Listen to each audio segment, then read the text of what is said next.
Di kelas 2B ada 8 tempat tidur. 1, 2, 3, 4, 5, 6, 7,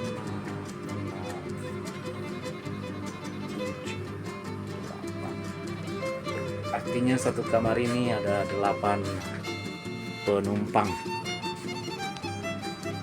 Jadi di Kelut itu penumpang cewek dan cowok dipisah, pria dan wanita dipisah.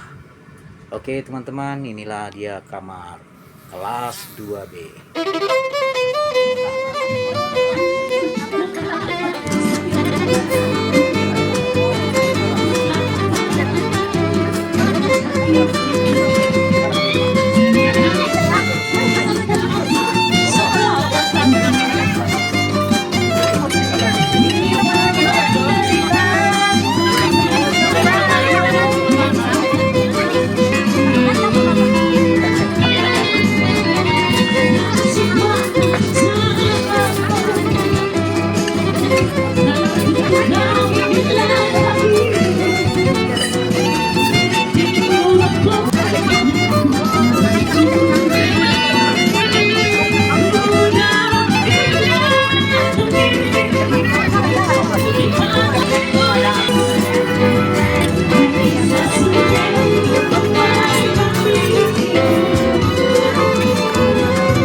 Kita sama-sama menikmati pujian ini karena kita tahu Tuhanlah kekuatan kita. Haleluya.